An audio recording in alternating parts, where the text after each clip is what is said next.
So I want to talk to you today about an anti-pattern, a dark pattern in product design, one that seems to have gone from a niche to right down the middle, and that's getting in the way of a lot of important things. And by way of example, I want to talk about Hewlett-Packard, a company that makes printers, most successful printer company on earth. Last March 2016, HP pushed a security update out to its OfficeJet and OfficeJet Pro owners. I call it a security update. As far as we can tell, it didn't update the security of the printer at all. It did what every security update you've ever run did, which is that it ran and then announced that it was done. And as far as you knew, something had been fixed. What was actually changed in those HP printers is they started counting down invisibly for 6 months. And in September, 6 months later, all of those printers changed their behavior so that when they encountered third-party or remanufactured cartridges, they would refuse to use them. So this update was run by some unknown portion of HP customers. HP claims something like 2/3 compliance. I spoke to some internal whistleblowers who said it's more like 95% compliance.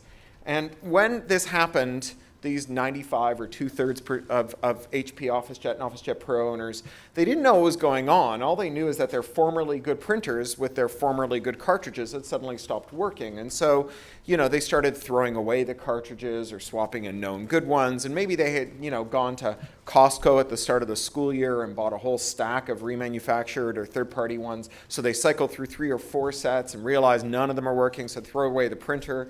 But after thousands of complaints to third-party ink sellers on message boards, people started to get an inkling of what had happened. What had happened was that the company had reached into the homes of millions of its customers and deliberately broken their property as a kind of punishment for failing to arrange their private affairs in the way that was maximally beneficial to HP shareholders rather than to themselves as owners of HP printers. Now, this may sound like just, your garden variety ripoff, but it has much deeper implications thanks to this late 20th century copyright law that has found an extraordinarily hospitable environment here in the middle of this decade. And I'm talking about the Digital Millennium Copyright Act, or DMCA of 1998. You've probably heard about the DMCA. Usually it appears to be the author of all your favorite YouTube videos, as in this video has been removed thanks to a claim under the DMCA. But actually, I'm talking about a totally different section of the DMCA today. It's this big, gnarly hairball of a law. And the part that I'm talking about now is Section 1201 of the DMCA. That's the part that relates to DRM, or digital rights management. We call it the anti-circumvention rule because it makes it a crime to tamper with or bypass or remove DRM.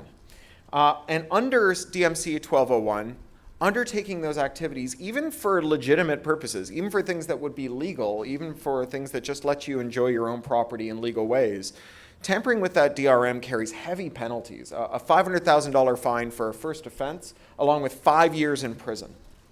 So when DMCA 1201 passed, it was mostly thought of as a way to protect, say, the Sega Dreamcast business model in 1998, or the DVD business model.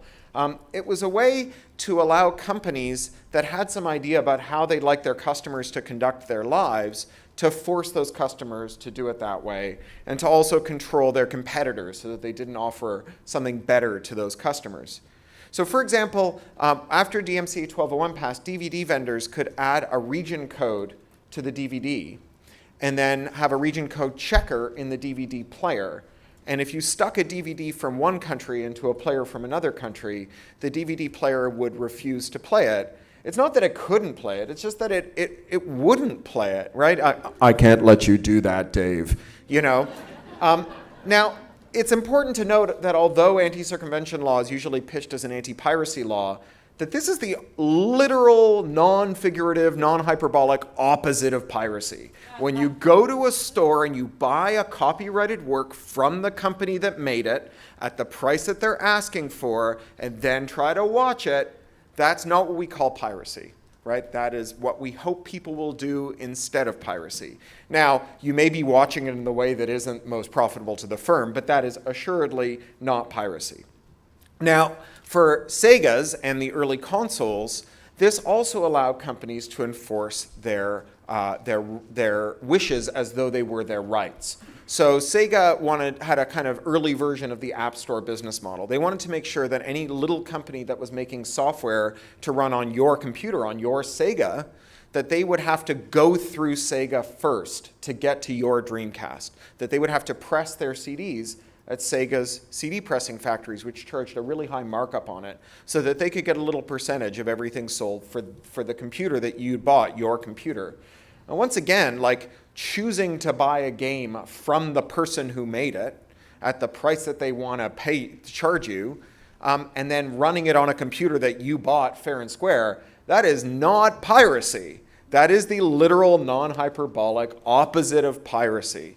But if you have to break the DRM to get a third-party game to run on your console, anti-piracy law gets in the way. So every business, they have a mix of commercial preferences and legal rights. Sega had the legal right to prevent you from like cloning their chips and making cheap Sega Dreamcast knockoffs. And they had a commercial preference to be the gatekeeper for all the games sold that would run on the computers we bought from Sega. And by designing those computers so that you had to break DRM in order to play the game that they didn't want you to play, they could make that commercial preference into an enforceable legal right that our public courts would pay to enforce, that they wouldn't even have to pay to enforce. And this is kind of a license to print money. I mean, what CEO has ever not wanted it to be a literal felony to thwart their business plans? So who wouldn't take them up on that offer? So companies began to poke at the DMCA, not just entertainment companies, but all kinds of companies. In 2002, 2003, a couple of hardware companies took a run at it. One of them was Lexmark. Lexmark was then the printer division of IBM. And Lexmark made these toner cartridges that were full of black powder that they charged more for than you'd pay for caviar. And one of their competitors, a company called Static Controls, which ironically now owns Lexmark, this company, they started making their own black powder and putting them in empty Lexmark cartridges and selling them back to the people who had used up the cartridge in the first place to put back in their printer. Now, the Lexmark cartridges, they had a little tiny primitive computer. Primitive because this was like 2002 when computers were big and expensive and couldn't do much, not like today. And this primitive computer, it ran a little tiny program, 12 bytes long. And this program had one thing to do. When you used up all the black powder in your cartridge, the program flipped a bit that now said, I'm an empty cartridge. And if you refilled the cartridge with new black powder, and then put it back in your printer, the printer would say, hey, cartridge, are you an empty cartridge? And the cartridge would say, I'm an empty cartridge. And then the printer wouldn't work anymore. Now, Lexmark argued that the DMCA made it a felony to reverse engineer this 12-byte program and make it say, I'm a full cartridge. And the court said, well, where's the copyrighted work that you are invoking this law over? Because the DMCA protects access to copyrighted works. And Lexmark said, well, it's right there. It's that 12-byte program. That 12-byte programs are copyrighted works. Software is copyrighted. You can't tamper with our controls on our copyrighted works. DMCA protects us. And the court said, you're right, software can be protected, but 12 bytes is not long enough to rise to the standard of copyrightability. This is not even a haiku. It doesn't get a copyright. So you don't have a case here. Now, that brings us back to HP. Back in 2003, even a company making as much bank off of its black powder as Lexmark could not afford to put a full-fledged computer inside its disposable toner cartridges, but that is not the case anymore. HP has tens of thousands of lines of code in those toner cartridges, in those ink cartridges. And those ink cartridges are assuredly containers for not just ink, but copyrighted works. If you can't copyright the entire operating system, networking stack, and all the cruft that comes with the system on a chip that's in that HP cartridge, then pretty much no software is eligible for copyright protection. And so this is no longer the case that you can invoke the DMCA only over entertainment products, because now every product that is smart has copyrighted works inside of it.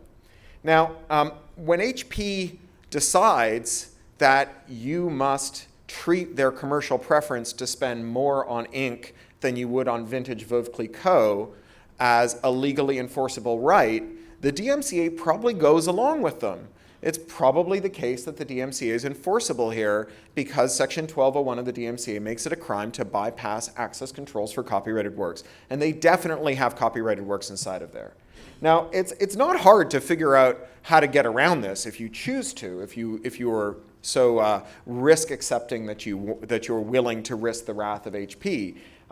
To defeat this measure, all you need to do is reverse engineer the chip on HP's cartridge and figure out where they've stashed the little secret protocol that HP and its printers go through to figure out whether the cartridge is original or not. And that may sound daunting to you and me, but all you need to do if you have an idea about how to break this is go buy an HP cartridge. So if someone somewhere in the world has a theory about what mistakes HP might have made in designing this protocol, in order to test their theory out, all they need to do is walk down to Best Buy or log into Mr. Bezos' Magic Everything Emporium and have a few of these shipped to them to try and get underneath. So this is true of every DRM system that has ever been made. DRM systems are premised on the idea that you can hide a secret in a piece of equipment that you give to your adversary. And there's a name for this in security research circles. We call this wishful thinking, right? Even if you had the world's greatest bank safe, you would keep it in the bank vault. You wouldn't give it to the bank robber to keep in his living room, because given enough time and resources, a skilled adversary will eventually figure out one mistake that you made. You have to be perfect and make no mistakes. They have to find one mistake you made in order to figure out how to remove this DRM. So it's not hard to break HP's DRM, but it is legally terrifying. The investors and retailers and the other necessary parties to the value chain that would bring a third-party DRM-breaking HP printer or firmware load to market, they have to risk the possibility that this Fortune 100 company with this huge war chest will not come after them with the full force of the law when they challenge their core business model. That's a hard bet to make. So this brings me to the Internet of Things.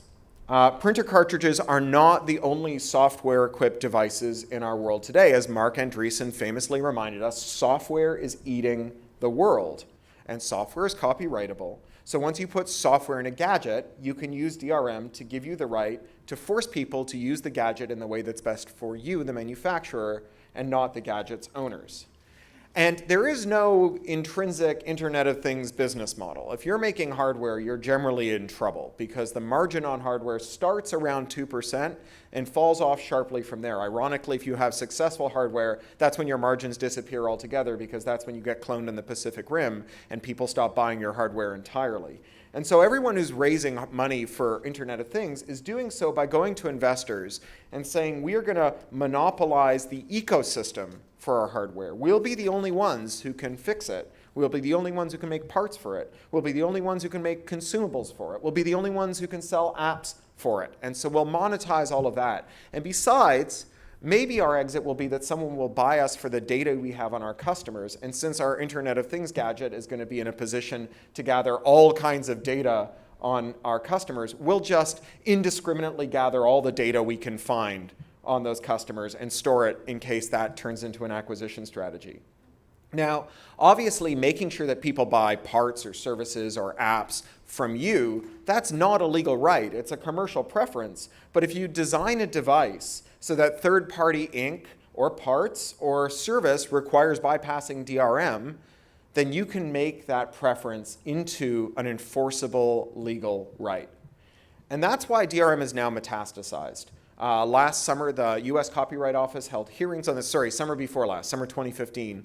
The US Copyright Office held hearings on this, and they heard from people who said, we're finding DRM in cars, in tractors, in thermostats, in baby monitors, in voting machines, in implanted defibrillators and pacemakers, and insulin pumps. And then that year at CES, we got this. This is the Internet of Things rectal thermometer. We now have DRM up our literal asses.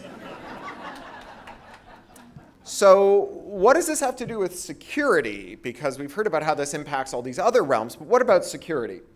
Well, DRM works by hiding its keys in user-accessible equipment, which requires that the device be designed to be as opaque to its users as possible. After all, if there's an icon on your desktop labeled HAL9000.exe, you will assuredly drag it into the trash.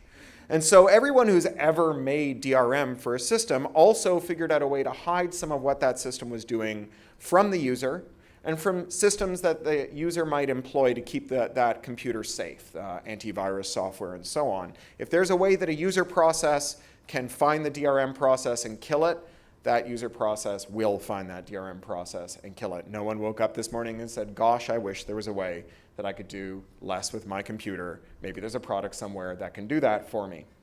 So in crypto, we have this idea that there's Alice and Bob and Carol. Alice and Bob want to send each other a message, and evil Carol, my apologies to anyone in the room called Carol, evil Carol wants to eavesdrop on Alice and Bob. And Alice and Bob, they start with this assumption that Carol knows a bunch of things about what's going on. So they assume Carol knows that Alice and Bob have sent a message because they assume that Carol is on the same network as them, because that network could be the internet or everyone connected to your cable operator or everyone at a tech conference on the same Wi-Fi link or everyone on this under the same footprint of a continent-spanning satellite. So Carol knows that the message has been sent, and Carol can also get a copy of the message. And so they assume that Carol knows what's in the message, but they still have to keep Carol from being able to read the message. And so the way that they keep Carol from reading the message is they use an encryption algorithm, some math that scrambles it. But they also assume that Carol knows which math they used to scramble the message, because the only way to validate whether a security system works is to tell as many people as possible how you think it works so they can tell you if you've made any dumb mistakes. Right? Anyone can design a security system that works on people who are stupider than them. But unless you're the smartest person in the world, eventually some smarter Carol than you is going to figure it out. I mean, that's why science is based on publication, because everyone is capable of kidding themselves that they haven't made any mistakes. This is why we have commits and double checks when we make websites live, because we all make dumb mistakes all the time, and many eyeballs are what makes bugs shallow. So Alice and Bob and Carol all know that the message has gone out, they all have a copy of the message, and they all know how the message was scrambled. But Carol lacks one piece of information that Alice and Bob has. Carol doesn't have the key. And because crypto works, because we have subjected the math to adversarial peer review, we are very certain that without the key, Carol will never be able to descramble the message. I mean, how certain are we? Like, if Carol could turn all the hydrogen atoms in the universe into computers, and if those hydrogen atoms did nothing until the heat death of the universe but guess at the key, we would run out of universe before we ran out of possible keys. So that's like normal crypto, and it works, right? It's why, like, all of you aren't being robbed blind at this moment by identity thieves who are breaking into your bank account by harvesting your credentials from the Wi-Fi network. But in the DRM business model, we don't have Alice and Bob and Carol, we just have Alice and Bob. Like, think about Netflix, right? Netflix wants to send you a video, and they want to make sure that whatever program you're using to descramble the video doesn't have a save button. That's their security threat, right? Someone saves a video. And so they provide you with a player, and they send an encrypted video to the player. And then inside the player is the key to decrypt the video. And that program is designed to throw away the decrypted video as soon as you're done watching it. And that player doesn't have a save button. So Netflix figures they're in the clear. Except they just gave you the player with the key in it. And maybe you're not smart enough to figure out where they hid the key. But somewhere out there is like a bored grad student with nothing to do this weekend, her own electron tunneling microscope, and a room full of undergrads hanging around like a bad smell, who is going to figure out where in that user-accessible equipment they hid the key.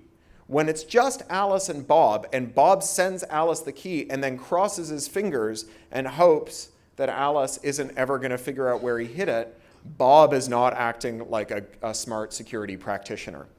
Now, another important note about Netflix here is that although Netflix has a strong commercial preference that they would like to be a legal right, Netflix only exists because commercial preferences aren't legal rights. Many of you will remember that Netflix got their start by mailing physical DVDs to people. They still do for some people who don't want to stream their videos. What you may not remember is that the MPAA was really angry about this. America's movie studios blustered and threatened and shook their sabers at Netflix and said, we have a strong commercial preference that you not mail DVDs around. But Netflix said, your commercial preference is not a legal right, get bent. Now, every pirate wants to be an admiral, and now that Netflix has achieved its legitimacy, it is willing to assert that its commercial preferences are legal rights, and that is, as it may be, that's what every pirate has ever done when they achieve the admiralty. The only difference is this time we're listening to them. So well-designed DRM, even the best designed DRM, ends up being fertile soil for malicious software. Because in order to make DRM work, because Alice can always look at the DRM and figure out where the keys are, we have to ban investigating DRM and disclosing what you find there. And so the courts and the advocates of the DMCA have said that any security practitioner who wants to blow the whistle on mistakes made in implementing DRM commits the same crime as someone who breaks the DRM to commit an act of piracy or to do any other thing that thwarts their commercial wishes.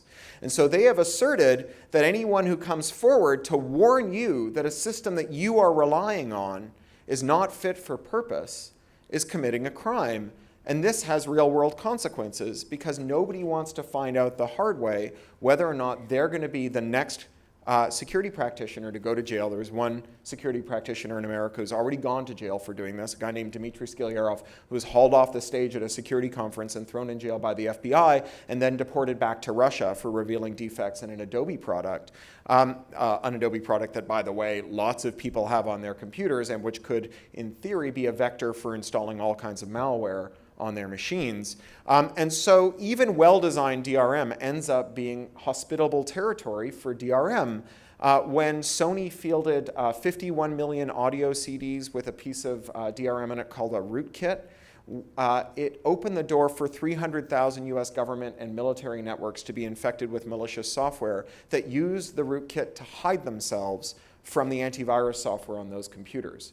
Because Sony had modified those computers so it couldn't see their DRM, by pretending to be DRM, other malicious software could sneak in and infect those computers. So giving companies a veto over who gets to disclose the mistakes that they've made that put their customers in harm's way is not a good idea for reasons that I hope are obvious. But in case you haven't figured it out, just because the security researchers don't come forward with the defect, it doesn't mean the defect won't be exploited. Anything that one security researcher can find, another security researcher can find, and that second security researcher may not want to disclose the bug. They might want to weaponize that bug and sell it to criminals, to identity thieves, to repressive governments who want to spy on their citizens, or even to our own police. And this is why the Internet of Things is a dumpster fire. So last September, a security researcher named Brian Krebs identified the two young men behind a denial of service company in Israel. These guys hired themselves out to knock rival gamers or online casinos offline by flooding them with traffic. They were turning over in the tens of thousands of dollars a year. There were a couple of low-level petty crooks. And Brian Krebs outed them. And after he outed them, his website was knocked offline by a sustained 620 gigabit per second denial of service flood. This is the kind of flood that we normally associate with one powerful government attacking another. But it wasn't one powerful government attacking another. It was a couple of dum-dums and their friends getting revenge on a security journalist halfway around the world. It turned out that the reason they were able to direct these huge punishing floods is because they had taken advantage of an Internet of Things worm called Mirai that was infecting smart light bulbs and PVRs and CCTVs and using them to direct this enormous amount of traffic at him. Now, that worm was called Mirai, and its source code leaked online about a week later. And when security researchers audited it, the words they used to describe it were clumsy and amateurish. And 1 week later, that clumsy, amateurish worm, which was nevertheless overmatched for the even worse Internet of Things, had infected systems in every country on the planet that had reliable electricity and internet access. And then a week after that, it was used to direct these floods of traffic that knocked down services like Dine and PayPal and Twitter, some of the best defended systems in the world. So this problem is not going away anytime soon. These are forever day bugs because the people who are being attacked by them, they don't even know they have them. They don't know they have them because these systems are being used to attack third parties instead of themselves, and so they don't even notice that their computers are infected, their CCTVs, their PVRs, their smart light bulbs. But attacks that harness devices to attack third parties are only the start of the story. There's real risks that become much sharper when devices are turned against their owners themselves.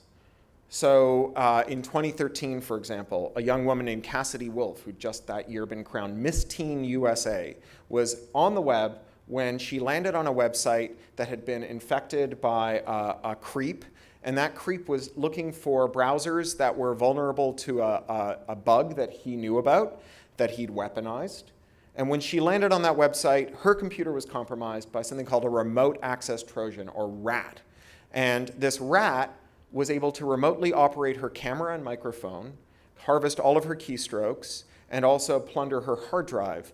And this rat captured incidental nude images of her standing in front of her camera while she dressed in the morning and undressed at night. He captured her social media passwords, and he threatened to blackmail her by releasing these images to her social media accounts unless she performed live sex acts on camera for him. Now, because Cassidy Wolf was Miss Teen USA, she had an agent. The agent knew how to get in touch with the FBI. The FBI busted the creep. The creep had over 140 victims, including minor children all over the world. And after that, the FBI raided 100 more ratters, and these ratters had a maximum of 400 victims. Now, charmingly, ratters call their victims slaves. So that's what happens when your laptop is turned against you.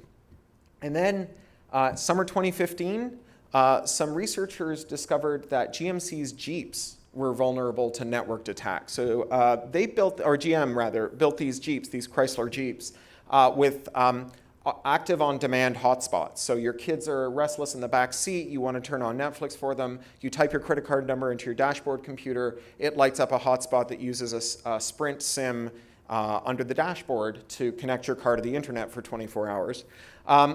GM unwisely decided to save a few pennies by cross-connecting that system to the CAN bus, which connects and networks the steering, the brakes, the transmission, all the electric systems. And their security model was based on the idea that since no one used Sprint, no one will be on the same network as them. So all of these cars, they could be remotely driven over the internet. They had to recall 1.4 million Jeeps that summer. Later, 6 months later, in San Francisco, a mom's 3-year-old was complaining that the phone in his room was scaring him at night. That's what he called his baby monitor. One night she was walking past the door and she heard a stranger swearing at her child out of the baby monitor. She walked into the room. It was one of those steerable baby monitors. The camera turned around to look at her. The stranger's voice said, "Uh-oh, mommy's in the room."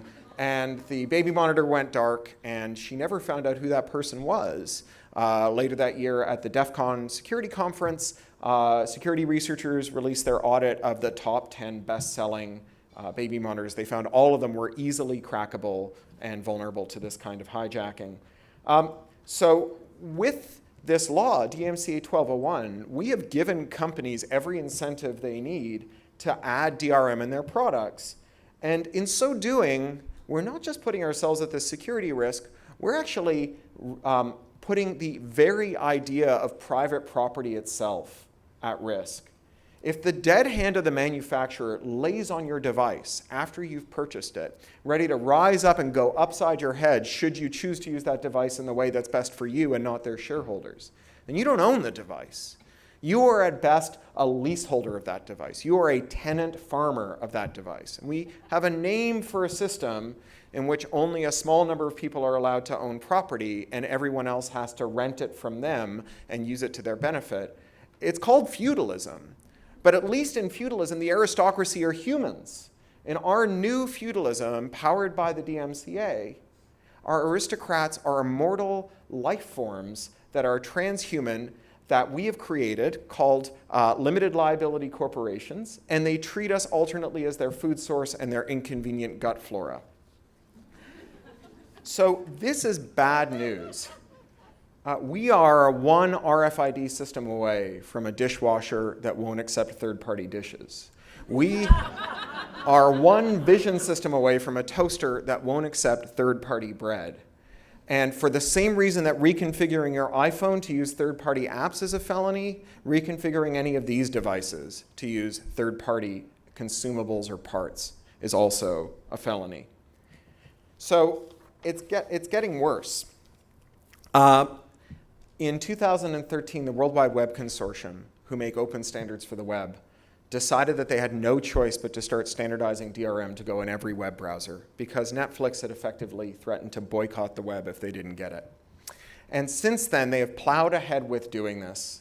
We tried to get them not to do it at EFF. We joined the W3C and we made all these arguments. And they said, you know, these are all problems with this law, the DMCA, and its global equivalence, because the US Trade Representative has promulgated versions of this law in every country in the world. They said, you've got a problem with a law, not with the technology. Come back to us when you have a solution for the law. So we came back to them. We said, all right, your members say that all they want is the right to enforce copyright. So let's take all these other rights off the table. Let's make a membership in the W3C contingent on promising to only invoke the DMCA where there's some other offense, copyright or secondary copyright infringement, theft of trade secret, tortious interference, some other offense. So that it's not just, you have displeased me in your use of my product which I sold to you, but rather something that someone has done that violates a specific right enumerated by some legislature somewhere in the world. And the W3C members who advocate for DRM, which are the largest companies of the world, including companies that many of you work for because they're headquartered here in Seattle, I won't name them, those companies said, no, we're not interested in that approach. We really do want the right to decide who and when our devices can be used, our technologies can be used in ways that are otherwise lawful, but which thwart our commercial desires. In fact, they went even further. 2 weeks ago, they released a set of guidelines, voluntary guidelines for their members to decide when they should use this new right to sue security researchers who utter true facts about the state of devices and systems that we all rely on. And when we talk about browsers, we're talking about something with billions of users and something that is intended to be the control surface for the Internet of Things. So, whoops, what just happened there? I did say the wrong thing. Oh, no! Come on. No? Yeah, I think so. I think that is DRM. Everything looks good on my side. Is it the AV side? Anyway. So let's get back to printers while we work on the AV stuff. That might be it for the slides. I'll give an assistive track here. Imagine that HP slide is back on the screen here. So in 2011, a security researcher from Columbia University named Ong Kui decided that he would investigate how secure our printers are. He decided he'd look at HP printers because HP printers are the most widely used printers in the world, right? You rob banks because that's where the money is. And he discovered that the way you update the operating system of an HP printer is by sending it a print job that has an invisible code in it that says, everything from here on in is a new operating system, please install it, with no validation. So he started to make like Word files called things like resume.doc that had their own operating systems. And after this operating system was dumped on your HP printer and it was reflashed, It would accept new software updates. It would increment the version number on the little LCD on the printer. It just wouldn't install it. In fact, the only way to trust that printer again was to melt it down and make a new one out of it. Because after he took over your printer, he started scanning every print job you sent it for credit card numbers and social security numbers, which he would then exfiltrate to his own laptop by opening a reverse shell out of your corporate firewall to him. It also crawled the network and looked for unpatched machines and took them over too. It also batched and sent him copies of everything you sent to your printer. So it was just a piece of proof of concept malware. So what does it mean that HP is now shipping fake security updates to their customers, security updates that you have every incentive not to install? Well, it means that all of those customers are going to have to face a choice whenever a new update comes down. Take the chance of having all of their data being leaked by their printers, of having their printers serve as an exfiltration bridge to the rest of the internet for their whole local area network, or install it and take the chance that HP is going to take away something that was on their printer when they bought it, that they value it for, and that HP doesn't want them to have anymore. So imagine now that that map of Mirai infecting all the countries in the world is back on the screen. HP, it's a dress rehearsal for the future of the internet of vulnerable, illegal to audit things on fire. Every incentive that HP had to do this crazy, terrible thing is present for everyone who is pursuing this ecosystem strategy and controlling it with the DMCA. That is the natural endpoint of this dark pattern. So we have to do something about this. We need to adopt principles that expand on that proposal we made to the W3C that you shouldn't use this law to attack people doing legitimate things. We need to expand those principles. What are we trying now? I'm going to take your laptop. Oh, you're going to take my laptop. Deary me. Yeah.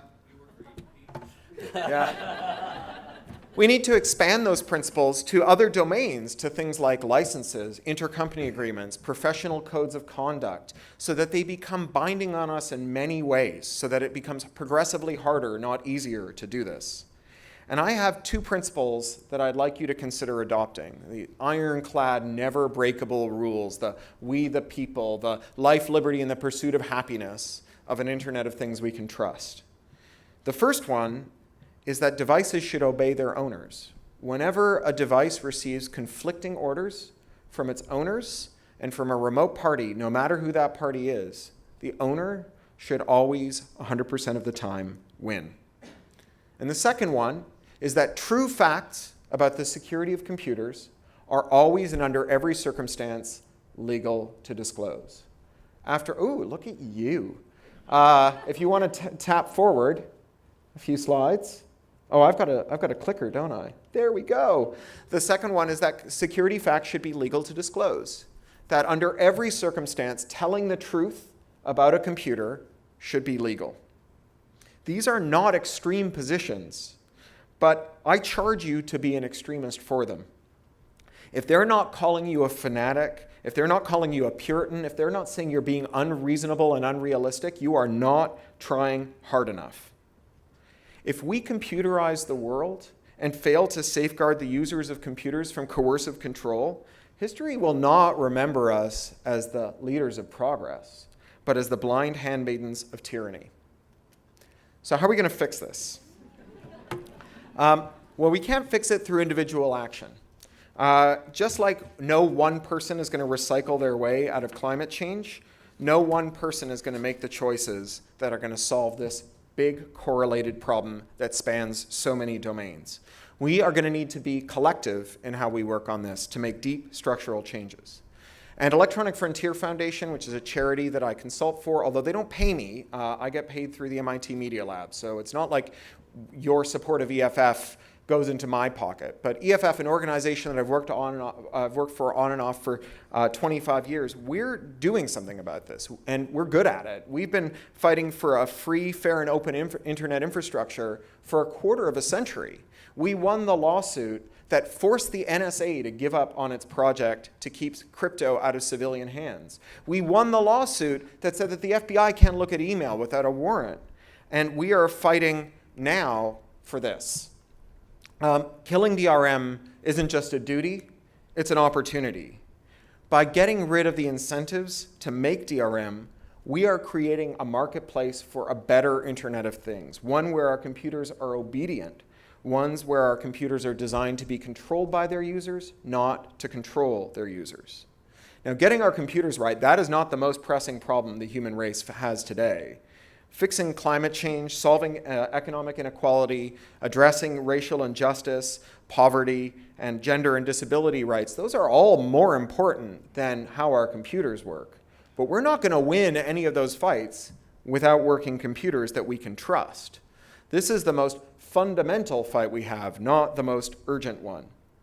Killing DRM opens up our devices to be the honest servants we need to make the genuine magic of technology happen, that allows us to work that everyday miracle of working together across time and space to improve our world. That is, after all, the oldest and noblest project of our species. Network devices have the power to make all of our lives better in millions of ways, to give us abilities that we never had, or abilities that time or disability have stolen from us, to give us superpowers that our ancestors could hardly dream of. And it may not feel like it, but we are nearly there. 15 years ago, nobody was even thinking about this stuff except for EFF. But now there's a proliferation of groups. Free Software Foundation and Creative Commons, Public Knowledge, Demand Progress, Software Conservancy, Software Freedom Law Center, the Internet Civil Engineering Task Force. And now there are literally billions of free software users out there in the world. Everyone who's got an iPhone has a BSD computer in their pocket, and everyone who's got an Android device has a Linux device in their pocket. And all of those devices spend most of their days talking to free software containers in a free software-based cloud. But there are also, unfortunately, tens of millions of people who've learned the hard way that badly designed technology can destroy their lives. People who've had their lives ruined by breaches and hacks, and who just want to be told now what to do about it. People now know there's a problem, and that's progress too, because for the last 20 years we've been trying to convince people that there's a problem. And now they're here banging on our doors, asking us what to do about it. This is a user experience opportunity to give people hope in darkness, to convince them that there are ways that their computers can keep them safe instead of betraying them. So at EFF, we're running this project called Apollo 1201. Apollo, like the space mission, like the moon mission, and 1201, like DMCA 1201, the law that caused all this mischief. And through this project, we aim to kill all the DRM in the world within a decade. We've started with a lawsuit against the US government to invalidate Section 1201 of the DMCA, representing two people, Johns Hopkins security researcher named Matthew Green and a legendary hardware designer named Andrew Bunny Wang. And this lawsuit will run for years to come. It's going to take a decade to get to the Supreme Court. And while we're wending our way there, risk-tolerant designers, security researchers, and entrepreneurs, they can short DRM and go long on freedom by taking action based on these legal theories, by starting to make devices that unlock the systems that arrive locked on our doorsteps. As legal protection for DRM is eroded in the US, all the countries that the US has pressured to adopt their own versions of this law, which is every industrial country in the world except Israel, they'll have no good reason to keep this law on their books. When Americans are jailbreaking, preserving legal protection for DRM in the UK or in Hungary or in any other country won't stop people there from buying American jailbreaking tools. It'll just mean that only American companies benefit when they do. Suicide pacts are supposed to be mutual. And if America backs out on its side of the deal, well then so will all these other countries too. And that's how we'll kill DRM everywhere. So I'm a science fiction writer, and people ask me if I'm optimistic or pessimistic about the future. And the thing is that optimism and pessimism, they're predictions. And if there's one thing I know about being a science fiction writer, it's that as a trade, we suck at making predictions about the future. We are the proverbial Texas marksman. We have made so many predictions, and we only pay attention to the ones that hit and ignore the ones that miss. We've fired our shotgun into the side of the barn and then drawn the target around the place where the pellet holes are. So rather than being optimistic or pessimistic, I'm going to ask you to do something different. I'm going to ask you to have hope. Hope is why when your ship sinks in the middle of the sea, you tread water.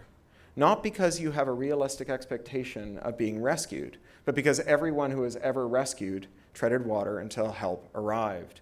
Hope is the necessary but insufficient precondition for improving your situation. And there are ways you can express that hope. You can join EFF, join its mailing lists, contact your lawmakers. There's never been a time when it was more urgent to do that. But there's another thing. I don't know if you've noticed this, but no matter how purely you try to live your life, you will always end up spending money on things that are going against the grain of what you want to accomplish. Every vegetarian eventually meets a vegan. Every vegan eventually meets a fruitarian, who eventually meets a breatharian. So I try to be as good as I can in my spending choices. But at the end of every month, when I look at my bills, I realize that I've spent hundreds of dollars on companies whose products are designed to destroy the future that I want to live in. Whether that's my ISP, who want to destroy network neutrality, or my laptop company, who want to destroy open computing, or any of the other entities out there whose goals are antithetical to mine. And this is a source of enormous despair. So I learned something from Denise Cooper, who's one of the great theoreticians of open source. She said every month she tithes exactly as much money as she spent destroying the future with organizations that will help preserve that future. Now, I give my money to EFF, but I also spread it around those other organizations I just mentioned, as well as ACLU, who in addition to doing work on migration, are also doing amazing work on software freedom and network freedom. So that's one thing you can do, you can tithe. The next thing you can do is talk about this with people who should know better. So oftentimes when you talk about this stuff, people say, how can I explain this to my mom? It's always people's moms, which is crazy because no one ever designs stuff for moms, so moms have to be ninjas to use technology, right?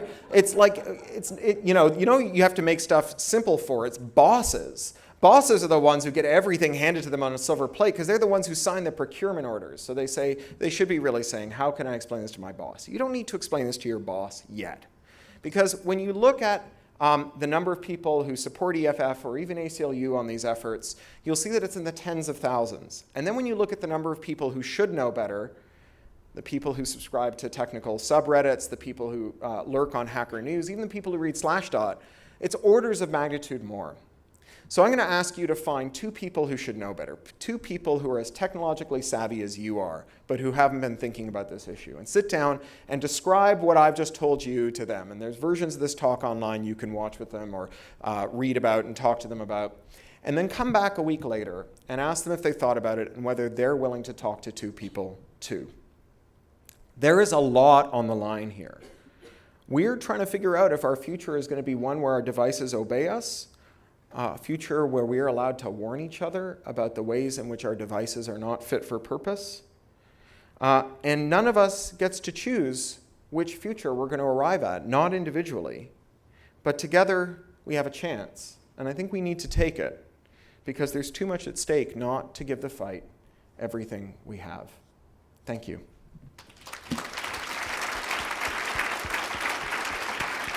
So we have about 10 minutes for questions. I like to call alternately on people who identify as women or non-binary and people who identify as male or non-binary, so it's not just a sausage fest. And I remind you that a question is not a long rambling statement followed by what do you think of that. There's a woman in the front here, if we can start there. Can we start up here? I got a really quick one. Can we start with a woman and we'll come back to you? Thanks. I've got a really big one right after he says sausage fest. All right. Why on earth, given the seismic impact of some of this, don't companies think that the greater good is in their best interest? So economically speaking, that is. I think that There are lots of instances in which collectively we act in a way that is bad for the whole group because it's better for us. In fact, we have a formal name for it in economics, and it's a funny word because we use it colloquially all the time. It's corruption. Corruption is when your actions give you some benefit but impose a diffused cost on everyone else that exceeds the benefit. It's pretty much the definition of corruption.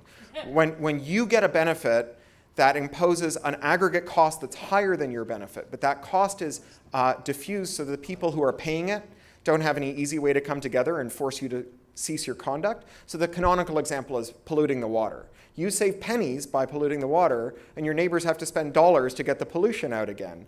But because their dollars are diffused and your pennies add up to millions, you get to lobby for more rights to pollute, and their costs are diffused and they don't ever get to come back against you unless we have mechanisms like class action lawsuits. And it's not a coincidence that using most technology today requires you to surrender your right to class action lawsuits in favor of binding arbitration, because that decision, that law that allows the forced binding arbitration, is itself a reflection of corruption. There was so much money left over from corruption that it was available to lobby for laws that would magnify corruption.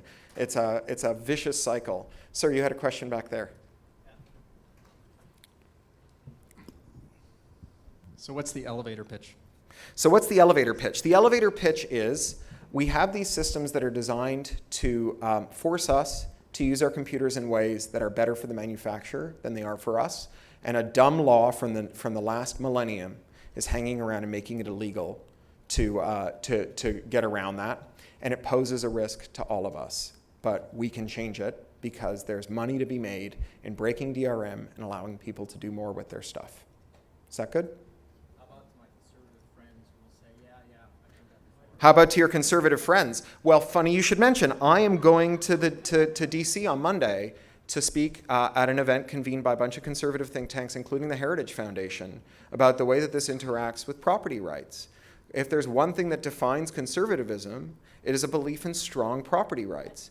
You know, in the 18th century, William Blackwell wrote the canonical definition of private property, the one that's now taught in every law class in the world. He said, private property is that which man exercises sole and despotic dominion over to the exclusion of all other people in the world, right? If you can't reconfigure it to do what you want, it's not your property. You don't have that sole and despotic dominion. And I think that's a very good conservative pitch, that you bought it, you own it, it's yours, you can use it the way you want.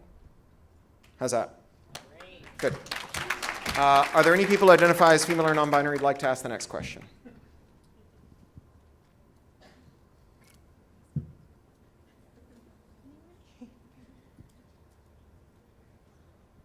Take a moment to think about it. It's okay. Whatever happened to HP? I mean, is it under litigation? Or? We'll go over there after that. What's happened to HP? So HP got 20,000 letters of complaint. They non-apologized. Like, we're sorry you're angry at us. They put up a download on their website that if you knew it existed, you could download and use to unbreak your printer. But they did not promise not to re-break it with the next security update. They did, however, promise to communicate more clearly next time. There are some class action lawyers who are pursuing this. If you or anyone you know was affected by this and they live in the US and they want access to these class action lawyers, they can send me an email. I'm Cory@EFF.org, CORY@EFF.org. Over there, thank you. Yes, I actually wanted to ask a question about what you talked about for profit margins. So we talked about how small it is for hardware for obvious reasons. So I agree with you, everything that you're saying, but then where does that leave profit margins? You know, where is that going to be made up is, I guess, what I'm trying to say. If that's, what did you say? Selling cartridges. So where do the margins come from? That's an important question, but I don't think it's a question we usually ask governments to answer, right? So like, I come up with a business idea. I'm like, well, I'd like to outsell everyone else's lemonade stand by selling premium lemonade that costs 49 cents a glass to make instead of 1 cent a glass to make. Now, the set price for lemonade is 50 cents. Obviously, it's going to be very hard for me to pay myself much if my lemonade costs 49 cents. But I do think that there's a market out there for 50-cent premium lemonade. When I try to sell it, people do pay extra for my like hand-squeezed artisanal leather apron lemonade. How am I going to make my money? Because people want artisanal lemonade for 50 cents. How am I going to make my money at it? Usually we say, I think that's your problem, right? Like, and so it may be that there's other things we do. I mean, there is like literally no protectionist measure you can imagine that wouldn't make someone happy. You know, the video games industry is actually a really interesting example of what happens when Congress hates you and you have problems. So the video games industry, like every time they came to Congress, until like maybe 10 years ago when people started to wake up and realize they were actually an industry that made money for the balance of trade. Until then, every time they showed up at Congress and said like, piracy is killing us, they were like, that's awesome. The sooner you die, the better, right? And so they stopped selling physical discs, right? And then they created things like networked games. And you know, World of Warcraft made more money than all the video games that came before it because they had a thing that wasn't piratable. They had a thing that you needed access to their server, and to access their server, you needed a password, and to get a password, you had to give them a credit card number. And so they came up with a different kind of game. And you know, I liked the other games, and I missed those other games. But like, I also like all kinds of things that don't exist anymore, like daguerreotypes and penny farthings. But I don't expect all of our priorities in the 21st century to be suborned in the service of my personal aesthetic priorities. Like, I do believe in funding the arts. Like, I'm a Canadian, so I'm practically a Marxist. So like, I'm all for like giving money to people who want to do things that are not economically viable. Our usual name for that is art, right? That's cool. I just don't think that like, if you can't make a business out of it, if you are, you know, going galt with your awesome idea to make smart light bulbs and you can't figure out how to make them economically, like, that's not Congress's problem. And if the cost that you impose on all of us is that none of us can trust any of our devices as a consequence of your burning need to make smart light bulbs, you know, tough noogies is, I think, the legal term, right? So I hear you. There's cool gadgets out there waiting to be made, but this might not be their economical moment, or it may be that the people who make them have to do a top-to-toe rethink of how they're making them. But I don't think it's my job to solve their problem. For one thing, I have a feeling if I showed up at the doors of these companies and said, don't use DRM, organize your business on these lines, they'd say, who the heck do you think you are telling us how to run our business? How many smart light bulbs have you made, kid? And the answer would unfortunately be 0. And so I don't think I'm in a position to dictate that to them. We've had 2 men in a row. Are there any women? Yes, up here.